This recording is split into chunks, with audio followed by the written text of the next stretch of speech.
Hello तो welcome to ISM channel. हम लोग यहाँ पे डिस्कस करेंगे दो स्टॉक के बारे में। पहला यहाँ पे इन्फोसिस है और दूसरा यहाँ पे आरवीएनएल।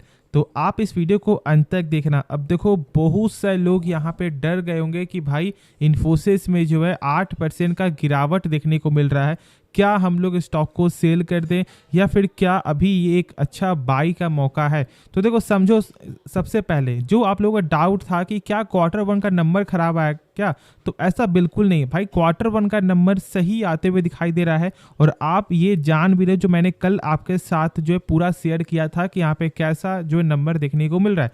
बस यहाँ पे आपको वजह क्या है, कंपनी का गाइडेंस।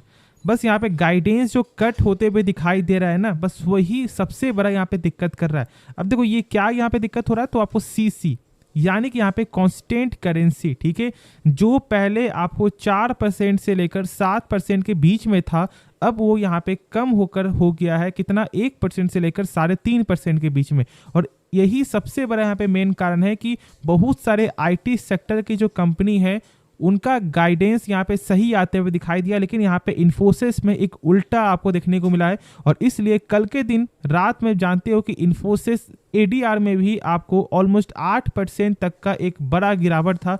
और हम लोग यहाँ पे कल ही मालूम चल गया था कि भाई यहाँ पे गिरावट आज के दिन होने वाला है, लेकिन इतनी बड़ी गिरावट इसका कोई भी अंदाज़ा नहीं लगा रहा है। ठीक है, अब क्या करना चाहिए क्या नहीं करना चाहिए, तो उससे पहले आप एक चीज़ जान लो कि जो लोग पैनिक हो रहे हैं ना, तो मतलब कि आपका मार्केट में एक्सपीरियंस बहुत ही कम है और आप इस बात को समझो कि ये एक आम चीज़ है। ठीक है, ये ऐसा टॉर्चर हमेशा देखने को मिलेगा और जो इस टॉर्चर को आपको सहन कर पाता है वही मार्केट में टिक पाता है। तो इसलिए यदि आपने बाई भी कर लिया है ना, तो फिर दिक्कत वाली कोई भी बात नहीं। मैं यहाँ पे स्टार्टिंग में ही आपको बता दूं, बाकी तो हम लोग यहाँ पे कंपनी का आपको जो फंडामेंटल भी डिस्कस करेंगे और साथ साथ हम लोग यहाँ पे आपको आज का जो है आपको टेक्निकल भी चेक करेंगे कि भाई यहाँ पे टेक्निकल क्या बता रहा है। लेकिन ऐसा नहीं कि बस यहाँ पे गिरावट बस यहाँ पे ही हुआ है, नहीं, ऐसा कुछ भी नहीं है। गिरावट पूरे आईटी मार्केट में ही देखने को, पूरे आईटी सेक्टर में ही गिरावट देखने को मिला है।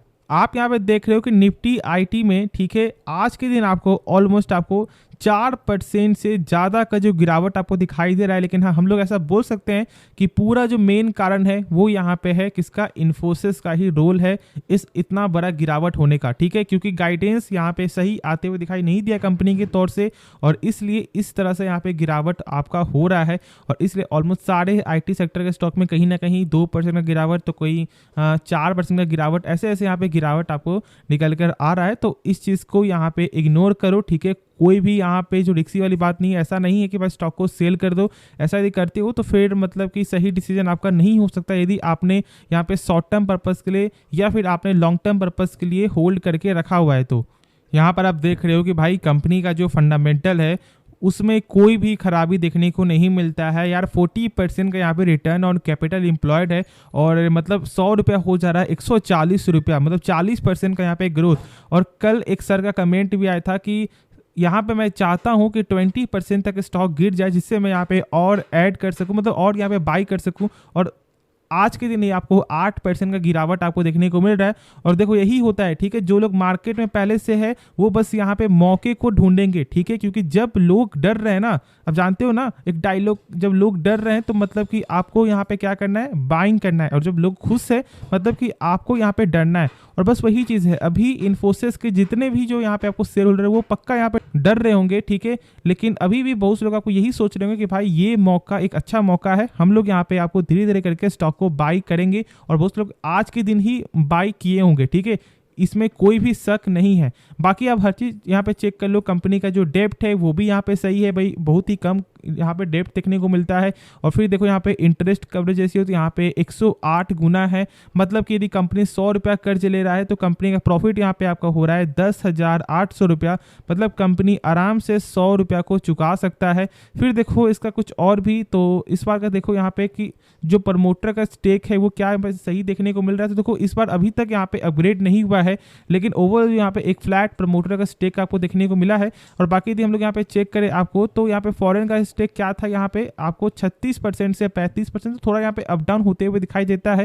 लेकिन भाई 35% का स्टेक कोई छोटा मोटा स्टेक नहीं है। और ऑलमोस्ट आपको यहाँ भी बहुत से लोग आपको लॉन्ग टर्म के लिए होल्ड करके चल रहे होंगे। और जानते हो कि बहुत सारे यहाँ पे फंड मैनेजर आपको डोमेस्टिक में भी, अब जानते हो कि यहाँ पे आप को म्यूचुअल फंड ने भी अच्छा यहाँ पे स्टेक, मतलब ऑलमोस्ट 3-4% का स्टेक जो यहाँ पे आपको म्यूचुअल फंड यहाँ पे होल्ड करती है। तो इसलिए आपको यहाँ पे ये भी सोचना है, समझना है कि भाई वो यहाँ पे फंड मैनेजर इसे होल्ड कर रही, मतलब कंपनी में कुछ तो बात है। और ऐसे तो मैंने कंपनी के बारे में डिटेल फंडामेंटल का वीडियो बनाया हुआ है, और यदि आपको जानना है तो एक बार जरूर से आप चेकआउट कर लो प्लेलिस्ट, सारा कुछ आपका डाउट यहाँ पे क्लियर हो जाएगा। ठीक है, चलो अब लोग यहाँ पे टेक्निकल को समझते हैं। तो आप यहाँ पे देख रहे हो कि डायरेक्ट यहाँ पे कल से जो यहाँ पे कल का जो था वो यहाँ पे गैप डाउन पे ओपनिंग होते हुए दिखाई दिया, और देख सकते हो कितना बड़ा यहाँ पे गिरावट आपका हुआ है, और ये आप लोग यहाँ पे जान भी रहे हो। लेकिन अभी यहाँ पे क्या करना चाहिए, तो देखो अभी भी ये अपने सपोर्ट के ऊपर है, क्योंकि जो मैंने कल भी आपके साथ जो शेयर किया था 1330 का जो सपोर्ट है उसके ऊपर ये अभी चलते हुए दिखाई दे रहा है। तो जो लोग यहाँ पे 1330 के लेवल पे स्टॉक को बाई किए हुए, तो फिर अभी आपको यहाँ पे वेट करके चलना चाहिए। बाकी लॉन्ग टर्म पर्पज के लिए मैं आपको यहाँ पे यही बोलूँगा कि आपको जरूर से यहाँ पे जो है 10% करके या फिर आपको यहाँ पे 20% करके स्टॉक को जरूर से यहाँ पे ऐड करना चाहिए। यदि आपका बाइंग लेवल यहाँ पे 1600 भी है तो भी यहाँ पे आप धीरे करके ऐड करो, जिससे आपको ये बाद में जो है आपको ये ना लगे कि भाई मैंने यहाँ पे जो है एवरेज नहीं किया।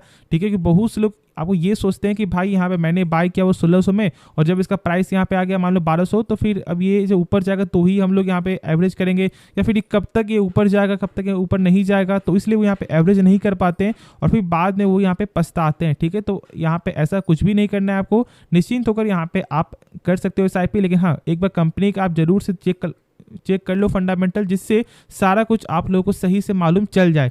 तो हम लोग यहाँ पे नेक्स्ट स्टॉक के बारे में डिस्कस करते हैं। तो स्टॉक का नाम है यहाँ पे RVNL, और देखो आज के दिन यहाँ पे फिर से आपको 8% तक का एक शानदार गेन दिखाई दे रहा था, और यहाँ पे कल भी आपको एक शानदार गेन था, मतलब 2 दिन के अंदर आपको 15% से ज़्यादा का जो गेन यहाँ पे हो चुका है।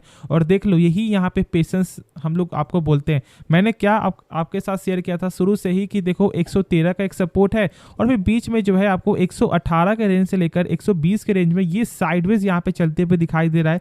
मतलब कि यहाँ पे कुछ बड़ा धमाका होने वाला है, या फिर ऐसा हो सकता है कि यहाँ स्टॉक ऊपर जाएगा, नहीं तो स्टॉक यहाँ पे नीचे जाएगा। ठीक है, और ये धमाका होता ही होता है जो लोग यहाँ पे ट्रेडिंग करते हैं।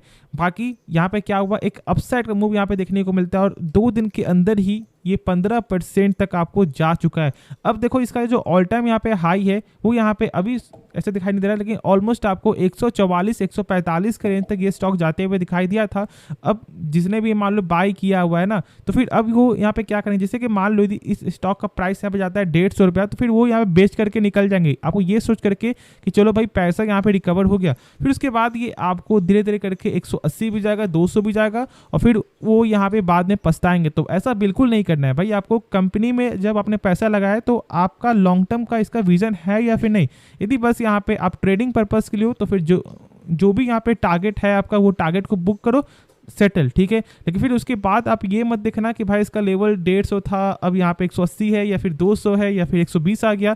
तो ऐसा यहाँ पे कुछ भी आपको नहीं करना है। सोच समझकर यहाँ पे आप जो है बाई करो या फिर सेल करो, बस मैं यहाँ पे आपको यही जो बोलूँगा। बाकी कंपनी शानदार है, और इसके बारे में मैंने जो है आपको फंडामेंटल का वीडियो शेयर किया था। कुछ पॉइंट यहाँ पे खराबी है, लेकिन कुछ पॉइंट यहाँ पे गजब का देखने को मिलता ही है।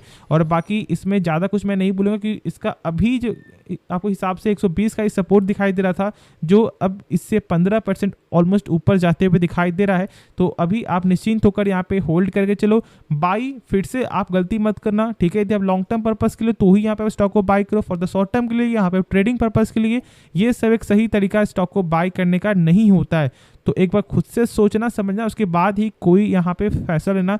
बाकी यदि आपने होल्ड किया हुआ है तो फिर आपको जरूर से यहाँ पे होल्ड रखना चाहिए। अब देखो दोस्तों, आपको ये बोलेंगे कि यहाँ पे न्यूज़ क्या आ रहा है, तो कोई यहाँ पे न्यूज़ ऐसा जो फिलहाल कुछ भी आते हुए दिखाई नहीं दे रहा है। लेकिन हाँ, एक यहाँ पे रिपोर्ट के अनुसार बस यहाँ पे यही है कि सरकार यहाँ पे जो है ना आपको क्या कर रही है ट्रेन के बारे में, मतलब एक ऐसा ट्रेन जिसमें आपको AC नहीं होगा। ठीक है, जो खास तौर से यहाँ पे आपको जो है लेबर के लिए होगा, मतलब जो एक स्टेट से दूसरे स्टेट में जो काम कर रहे हैं उनके लिए ये कम पैसे में, ठीक है, मतलब कि कम टिकट में वो यहाँ पे प्लान कर रही है। और कहीं ना कहीं ये एक रिपोर्ट के कारण ऐसा हो सकता है कि स्टॉक में गेन हो रहा होगा। एक काम करो, एक बार देख लो जिससे आप लोगों को सही से समझ में आ जाए इसके बारे में।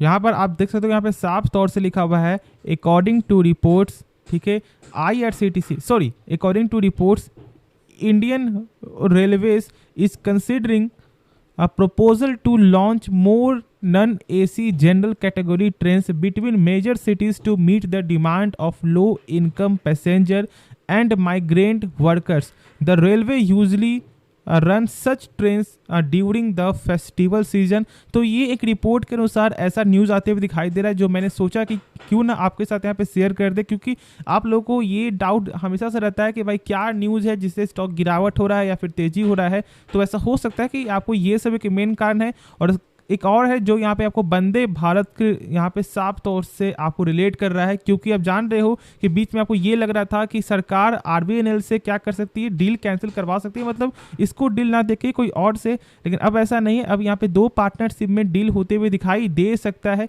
तो बस यही सब मेन कारण के लिए स्टॉक में गेन दिखने को मिला है।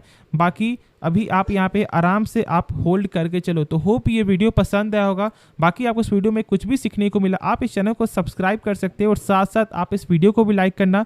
तो मिलते हैं नेक्स्ट वीडियो में, तो तब तक के लिए धन्यवाद।